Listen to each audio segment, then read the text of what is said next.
Assalamualaikum warahmatullahi wabarakatuh.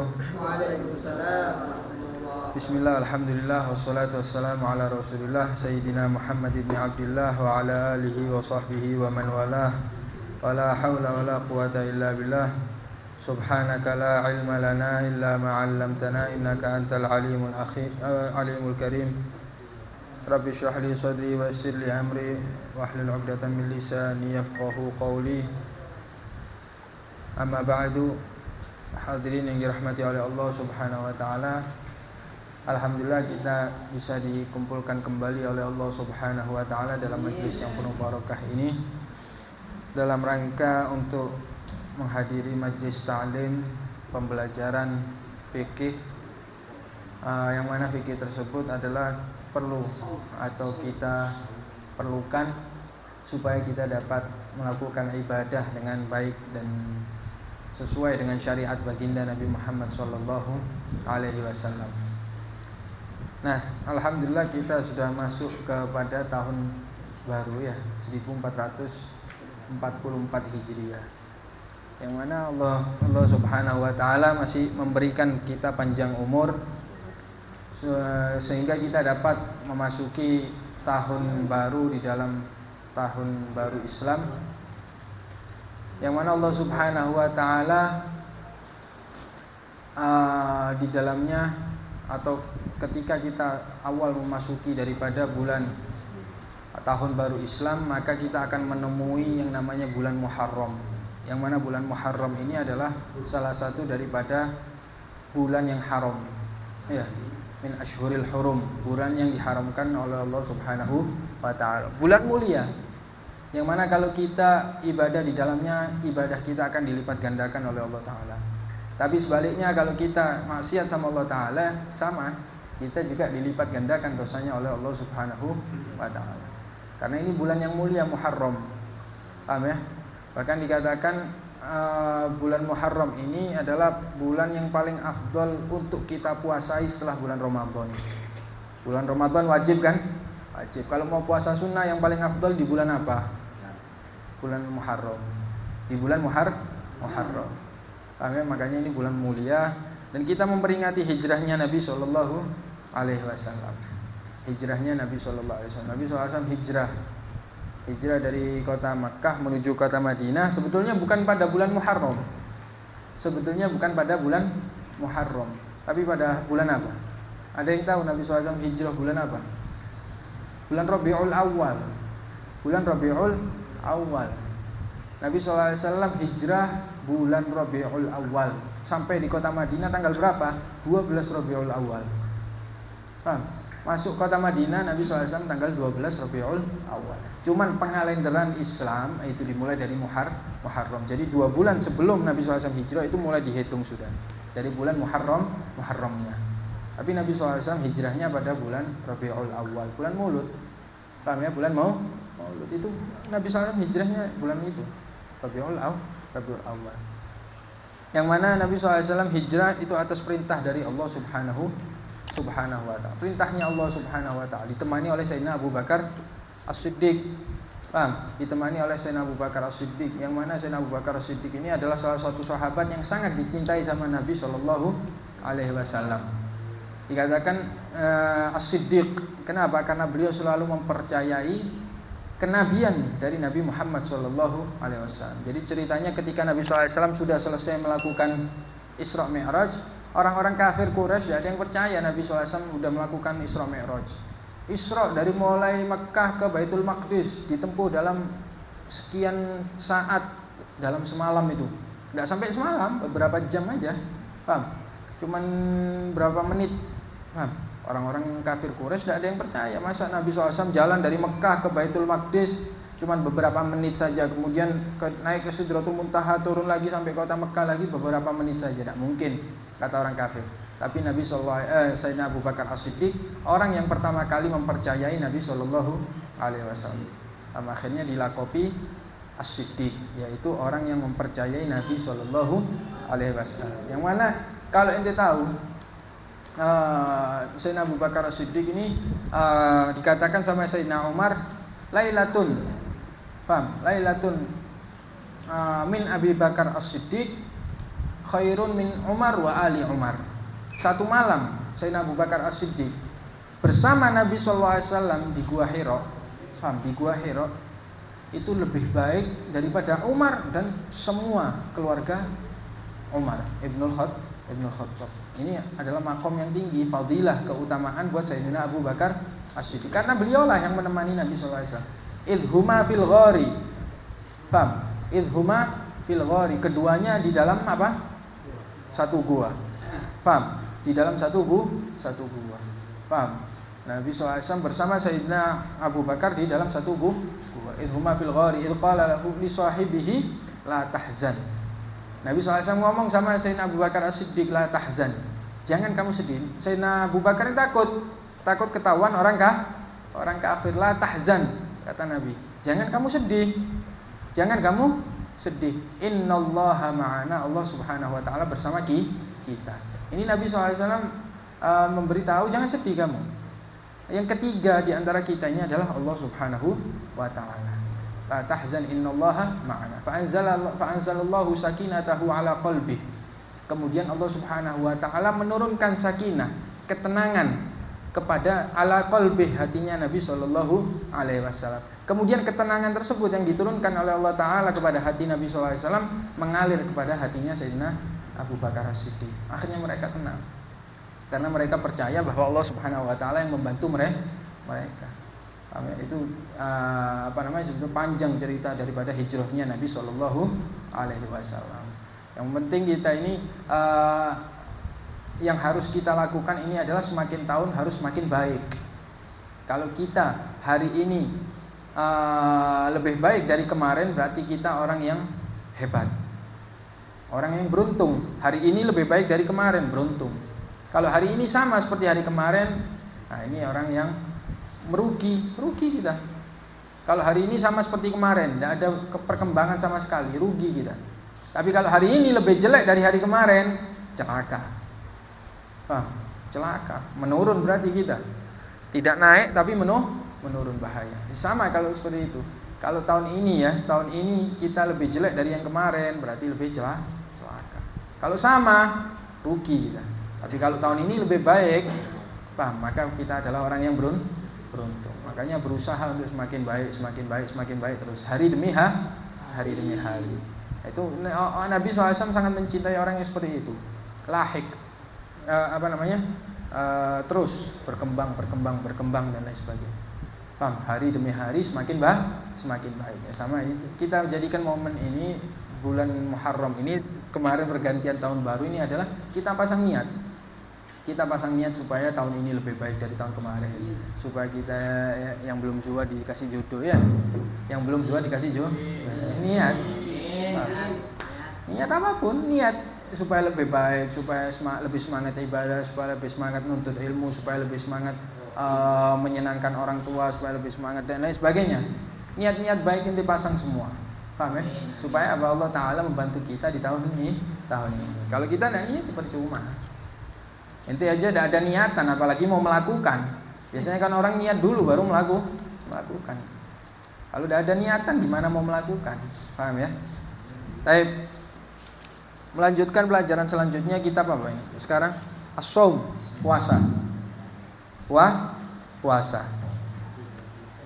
Bismillahirrahmanirrahim. Qala al-Habib Ahmad bin Zain bin Alawi al-Habsyi radhiyallahu ta'ala anhu wa nafa'ana bihi wa bi 'ulumihi fid dharain amin.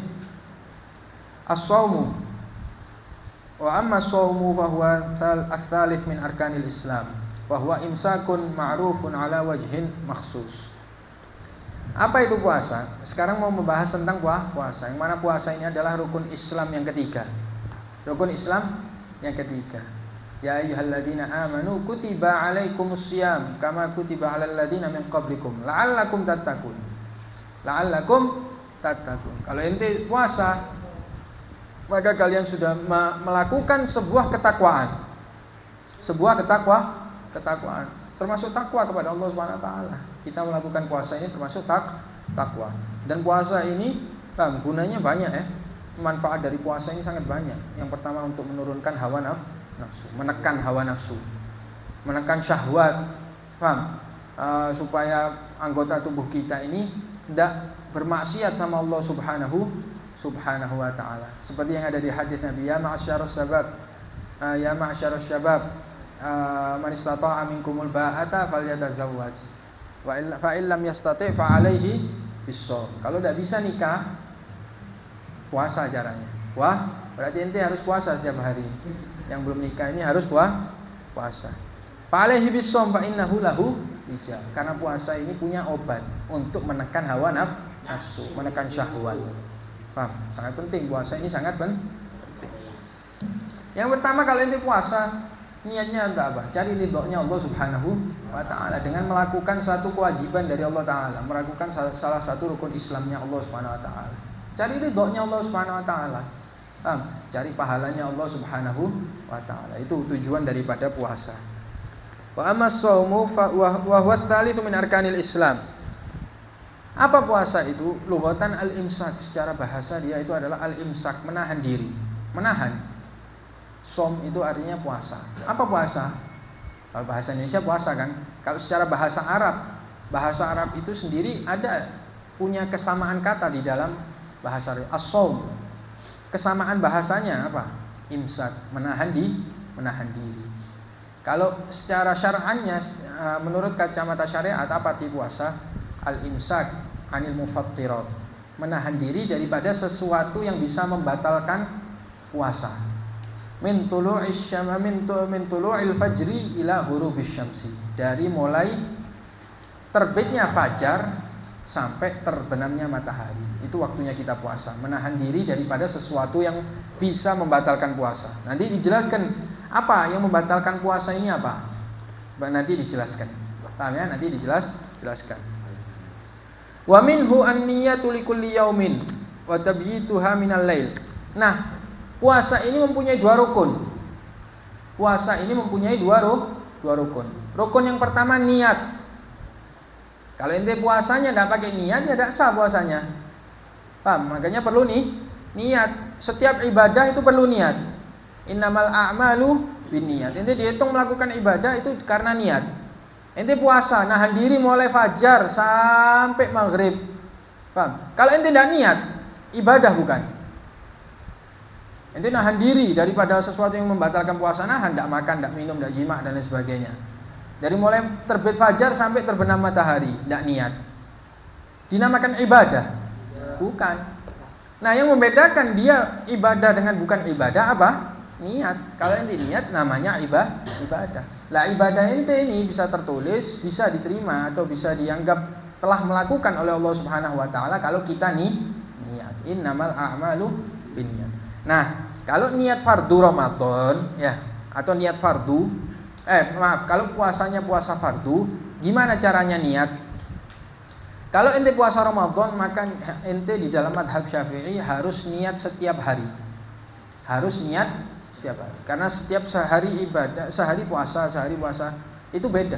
Paham ya? Tanggal 1 itu ibadah mustaqil, ibadah yang sendiri. Ya puasa, maksudnya sendiri.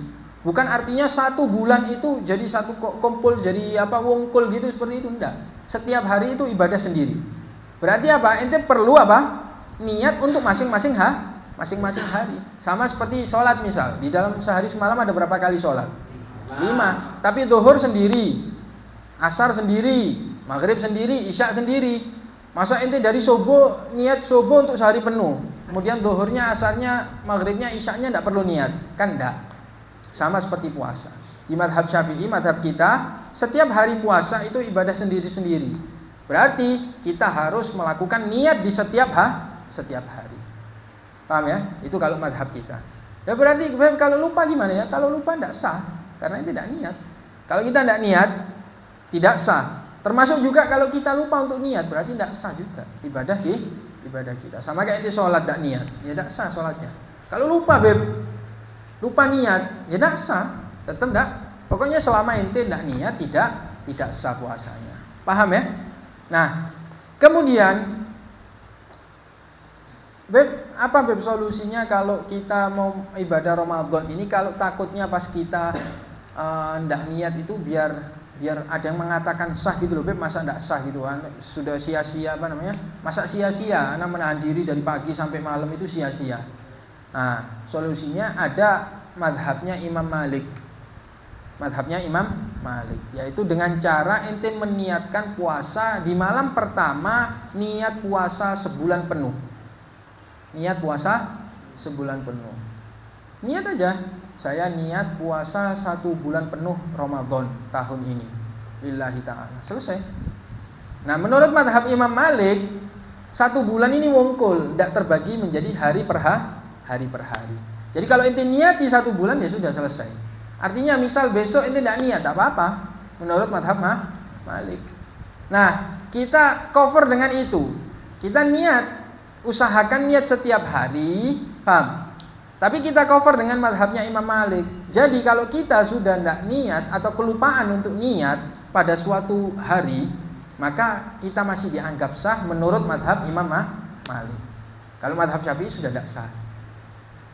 Paham ya? Jadi kita cover. Jadi malam pertama itu ente niat, malam pertama, paham, tarawih itu ente niat. Saya niat puasa Ramadan 1 bulan penuh tahun ini. Lillahi ta'ala. Paham? Ya sudah, ente berarti di madhabnya Imam Malik sudah selesai niat ente. Sudah cukup malam pertama. Tapi ente usahakan setiap malam juga niat supaya sah juga di madhab Syafi'i. Madhabnya Imam Syafi'i. Supaya itu terus setiap hari niat. Paham ya? Bisa dipahami? Wa tabyituha minal lail, dan harus menginapkan niat di malam hari. Harus menginapkan niat di malam hari. Artinya kalau kita mau puasa besok, kita harus menginapkan niatnya di malam hari ini untuk besok. Paham? Untuk besok. Artinya niatnya kita ini harus berada di malam hari.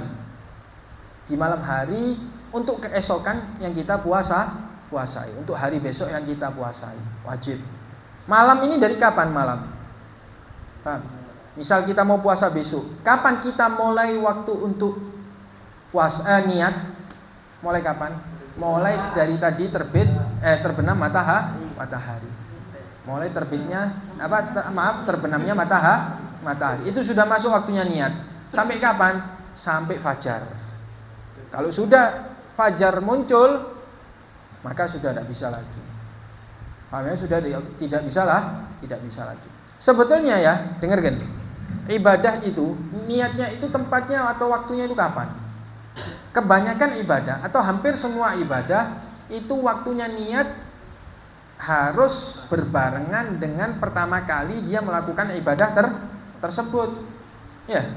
Salat, apa pertama kali perilaku yang ente lakukan di dalam sholat? Takbir. Berarti niat harus ditempatkan di takbiratul ihram. Paham? Wudu, apa yang pertama kali ente lakukan di dalam wudu? Membasuh wajah. Maka niat harus ditempatkan di basuhan wajah tersebut.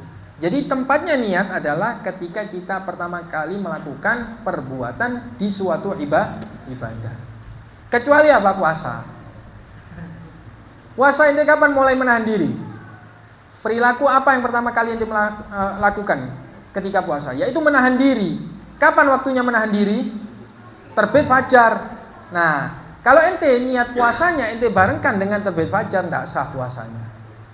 Jadi harus ente undur sedikit. Pengecualian ini harus ente undur sebelum terbit fajar. Tapi dikasih kelonggaran sama syariat dari mulai terbenam matahari tadi sampai nanti terbit fajar. Kalau kita mau puasa besok, paham ya? Itu maknanya tabyid, menginapkan niat. Tabyidun niyah, menginapkan niat. Paham? Itu kalau puasa wajib. Puasa Ramadan wajib. Terus apa lagi puasa wajib? Nazar. Ini yang biasanya nazar ini. Saya nazar nanti kalau saya sembuh saya gini. Paham? Tidak dibayar nazarnya. Gimana nanti hukumnya? Puasa. Ya, itu namanya kafaroh. Itu juga termasuk puasa wajib. Jadi puasa wajib itu ada 3. Puasa Ramadan, nazar, kafaroh. Paham?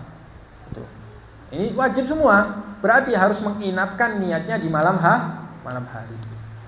Kebalikannya puasa wajib apa? Puasa sunnah. Saudaranya puasa wajib itu puasa sunnah. Nah, kalau puasa sunnah tidak wajib ente menginapkan niat di malam hari. Ana besok misal mau puasa sunnah, Paham ya? Bulan Muharram ini kan bulan paling afdal untuk puasai sunnah. Paling afdal. Kalau ente dikatakan dalam hadis yang diriwayatkan oleh Bin Hajar Al-Asqalani dari salah satu sahabat, orang yang puasa puasa 1 hari di bulan Muharram, dia dikasih pahala seperti orang yang puasa selama 30 hari. Selama 30 hari. 1 hari di bulan Muharram. Paham? Nah, kalau misalnya ini besok puasa, saya besok niat puasa sunnah Muharram, bulan Muharram. Silahkan ini puasa sunnah Muharram. Nah, waktunya, apakah kita diwajibkan untuk menginapkan niat di malam hari? Tidak wajib. Tidak wajib. Tapi waktunya semakin luas. Paham? Dikasih kelonggaran waktu oleh Allah Subhanahu wa taala semakin panjang. Terbit fajar kita masih boleh niat. Pagi hari masih boleh. Sampai kapan? Sampai matahari ini istiwa. Istiwa, lurus. Paham ya? Lurus ini maksudnya tidak ada bayangan. Lurus, kalau matahari itu lurus istiwa. Nah, itu baru sudah waktunya akhir. Habis untuk niat puasa sunnah. Jadi mulai setelah terbenam matahari berlaku sampai kapan? Sampai pagi hari, sampai siang hari, sampai matahari istiwa. Kalau sudah istiwa, kalau sudah zawal, nah sudah tidak boleh. Sudah tidak boleh. Tahu istiwa zawal? Istiwa itu tahu ini? Jam 12. Siapa ngomong jam 12? Kalau setengah 12 ya apa? Istiwa itu, yaitu kalau ente nggak punya bayangan di barat atau di timur, itu istiwa. Kalau suatu benda tidak punya bayangan di barat atau timur, berarti matahari itu lurus di atas ente. Bayangan apa? Barat atau timur. Paham? Kalau utara selatan bisa jadi. Paham? Bisa aja. Karena matahari terbitnya dari mana? Timur, mana? Timur ya, ke barat sini. Nah, kalau matahari ini benda ini tadi tidak punya bayangan di timur atau di barat, itu istiwa namanya. Paham? Itu istiwa. Tapi tidak menutup kemungkinan dia punya bayangan di mana? Di barat, di utara atau di selatan. Kalau mendung deh. Hah? Ada mendung. Mendung. Ada hitungannya, tetap ada hitungannya. Ya kira-kira jam berapa? Tidak bisa dikira-kirakan karena matahari ini beda-beda. Waktu sholat itu kan beda-beda. Maghrib kadang setengah 6, kadang jam 6, ya kan? Kadang jam 6.10, jam 6.05. Sulit, paham? Nah, dengan istiwa, kalau sudah istiwa, setelahnya namanya zawal. Zawal itu berarti matahari sudah tergelincir ke arah barat. Kan dari timur. Paham? Dari timur. Kalau pas di atas suatu benda namanya istiwa. Tergelincir dikit seperti ini namanya zawal. Nah, dengan zawal itu masuk waktu sholat duhur. Berarti artinya sebelum masuk waktu sholat duhur. Itu sudah selesai waktunya niat. Paham ya? Ente masa tidak pernah lihat masjid? Biasanya di depan masjid itu ada tugu kecil gini seperti ini. Tugu. Paham? Nanti di sini ini ada kayak hitungannya seperti itu. Pernah tahu ente? Di Aceh. Kok di Aceh? Enggak, anak sering lihat kok. Di Sidogiri ada yang pernah masuk Sidogiri. Oh ini Pak. Ini hari ini. Tidur bebek. Paham? Biasanya di masjid-masjid itu ada tugu seperti ini. Paham? Ada kayak tugu gitu. Kemudian nanti dikasih besi atasnya. Itu untuk melihat matahari. Matahari ini sampai mana? Paham? Itu caranya. Nah, itu tadi ya. Jadi untuk puasa sunnah waktu niatnya ini berlakunya agak lama. Dari mulai terbenam matahari tadi sampai kapan? Sampai nanti istiwa. Kalau sudah istiwa selesai. Paham? Jadi tidak wajib karena ini hadisnya hukum ini diambil dari hadisnya Nabi SAW. Pernah suatu saat Nabi SAW masuk kepada Siti Aisyah. Ya Aisyah alaki ta'am. Kamu punya makanan enggak? Pagi hari ini Nabi SAW datang kepada rumahnya Siti Aisyah. Ya Aisyah, kamu punya makanan enggak? Kata Siti Aisyah, saya enggak punya ya Rasulullah. Kemudian Nabi SAW niat puasa di waktu itu. Idzan inni shaim. Ya sudah kalau gitu anak puasa saja. Niat. di pagi hari. Nah, ini oleh Imam Syafi'i diambil hadis ini bahwa boleh niat untuk puasa sunnah di pagi hari dan dikasih renggang waktu sampai istiwa. Paham? Itu pendapat madhab Imam Syafi'i. Jadi kalau ente misalnya tidak punya uang buat beli nasi, puasa aja itu. Siang hari. Kok siang ini pagi ini tidak dapat kerjaan ya, sarapan belum, ya kan? Belum dapat fulus. Paham? Sudah puasa aja. Nah, boleh kan ya, Bu? Boleh, enak. Paham ya? Wa minhu an-niyya likulli yaum. Kalau puasa fardu harus niat setiap hari. Kemudian wa tabyituha, kalau niatnya puasa fardu harus tabyid, diinapkan. Tapi kalau puasa sunnah tidak. Kemudian rukun yang kedua daripada puasa yaitu al-imsak. Wal imsaku anil mufattirat. Ini musannif menyebutkan rukun yang kedua daripada puasa yaitu al-imsak anil mufattirat, menahan diri daripada sesuatu yang bisa membatalkan puasa. Apa saja? Banyak nanti. Termasuk minat ta'am. Minat ta'am, menahan diri dari makan sekecil apapun makanannya.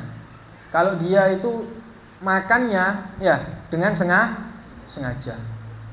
Kalau nanti makan dengan sengaja sebiji apa itu? Wijen, kacang hijau, wijen yang lebih kecil. Nanti makan dengan sengaja batal puasa itu. Dia tidak kenyang, tetap aja. Paham ya? Tetap batal. Paham? Kecuali kalau lupa. Kalau lupa nggak apa-apa. Kalau lupa, paham ya? Tidak apa-apa. Karena dia diberi rezeki sama Allah Subhanahu wa taala. Diberi rezeki. Wasyarab, minum sama, walaupun setetes dengan sengaja bisa membatalkan puasa. Tapi kalau ente lupa hatta sak jerigen enggak apa-apa. Wal jima', bersetubuh bisa membatalkan puasa. Bahkan bahaya kalau ente bersetubuh di tengah hari siang Ramadan bisa kena kafarah udmah. Bayar kena kafarah tapi udmah yang besar. Apa? Yang pertama memerdekakan budak.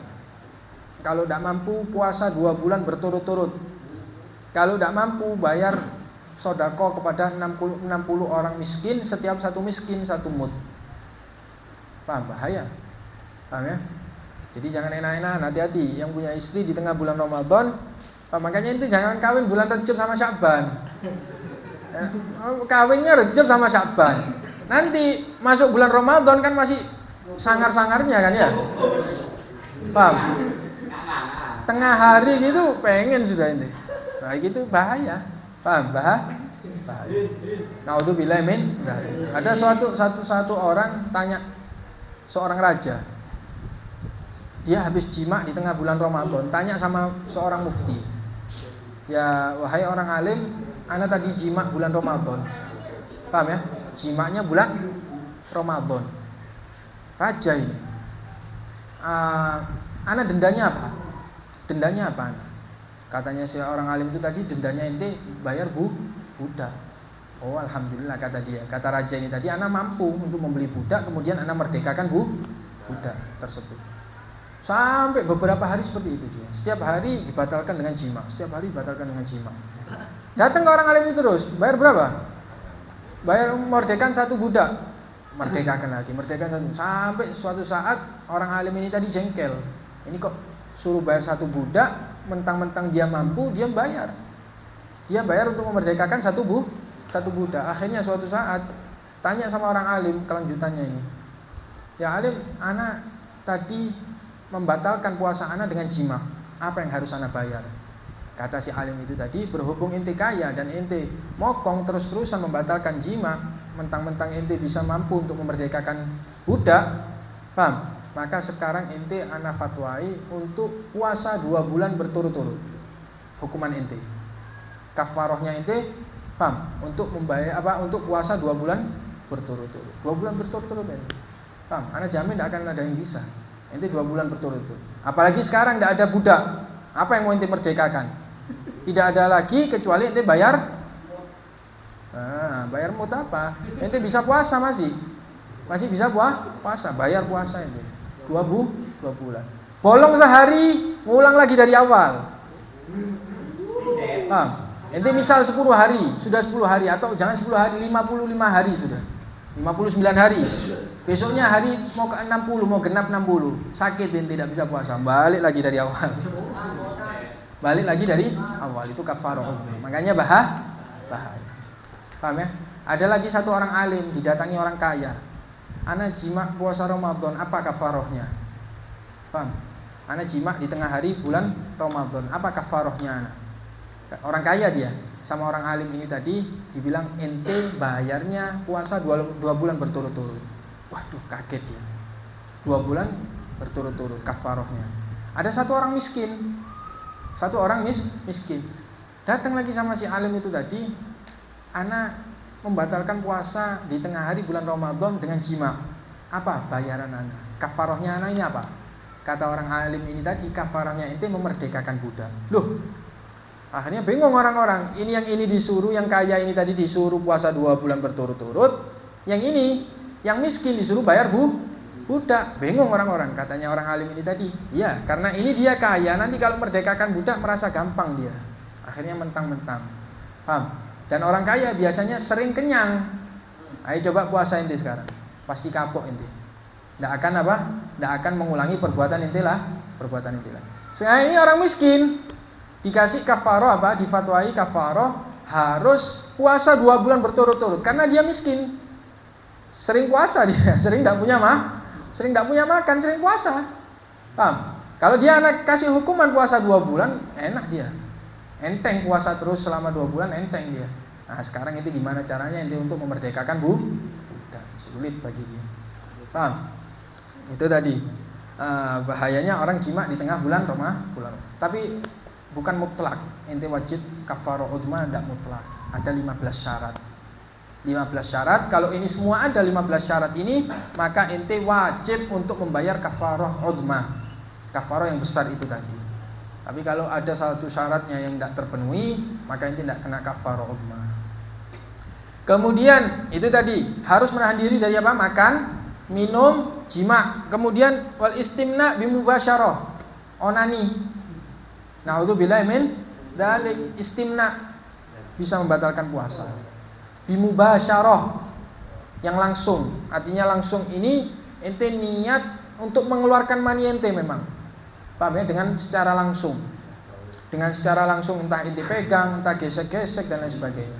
Beda halnya dengan tidak secara langsung. Yang tidak dengan secara langsung. Seperti apa? Melihat.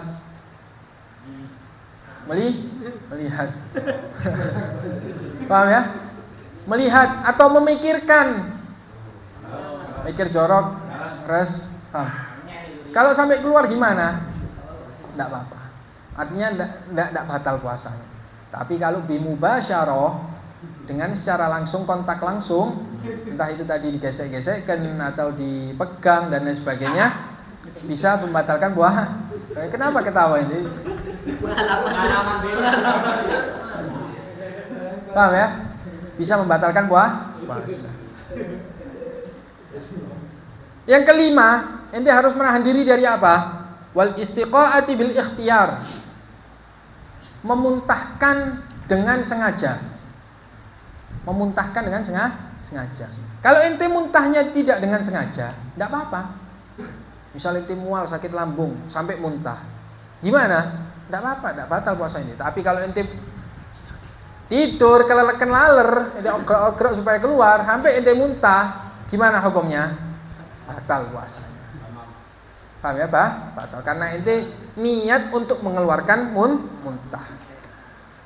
Paham? Itu bisa membatalkan bil ikhtiyar, dengan sengaja. Memuntahkan dengan sengaja. Itu bisa membatalkan. Jadi rukun kedua daripada puasa itu tadi, ente harus menahan diri dari apa? Makan, minum, jima, istimna, istiqoah, yaitu muntah dengan sengaja. Ini ente harus menahan diri dari 5 ini tadi. Itu rukun yang kedua daripada puasa. Menahan dirinya mulai kapan sampai kapan? Dari terbit fajar sampai terbenamnya matahari. Itu harus itu. Paham ya? Harus itu. Ini juga tergantung daerah-daerah masing-masing. Kalau ini siangnya di tempat ana ini 20 jam. Paham? 20 jam siangnya, terbit fajarnya jam segini, paham? Kalau dihitung sampai terbenamnya matahari 20 jam. Gimana? Ya, memang segitu harusnya ente puasa. Paham? Mulai terbit matahari sampai terbit fajar sampai terbenam matahari. Paham? Ya sudah, memang itu apa namanya? Dari ente, dari Allah Subhanahu wa taala, kewajibannya dari Allah Subhanahu wa taala. Lebih kalau ada yang siang harinya pendek, cuma 4 jam aja, gimana? Enggak apa-apa, rezeki. Paham ya, aja? Seperti itu. Paham? Taib, itu tadi daripada rukun-rukun daripada puasa. Nah, sekarang kalau ada orang mau sholat, di antara syaratnya sholat itu, ya sholat ini. Anak mau sholat.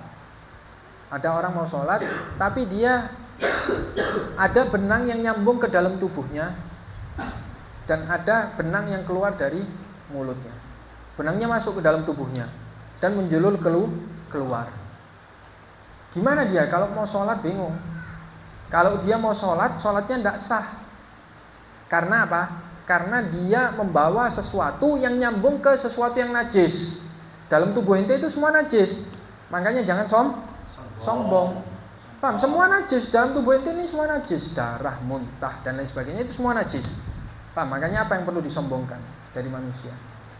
Nah, dia mau sholat tidak bisa. Kenapa? Karena dia bersambung dengan sesuatu yang nyambung dengan najis. Mau ditarik, batal puasanya. Paham? Mau sholat tidak bisa. Kalau ditarik, batal puasanya. Kalau tidak ditarik, tidak bisa sholat. Milih mana ente sekarang? Milih mana? Coba ente kalau tak tanya seperti itu. Ini misalnya seperti itu. Mau tarik, batal puasanya. Karena apa? Karena ente memuntahkan sesuatu yang ada di tubuh ente secara sengaja. Tarik, berarti kan mengeluarkan sesuatu yang ada di tubuh ente dalam organ ente secara sengaja kan? Tidak ditarik, tidak sah sholatnya. Gimana? Nah, dikatakan di kitab fikih, kalau seperti itu, cari orang ketika ente lalai dia narik.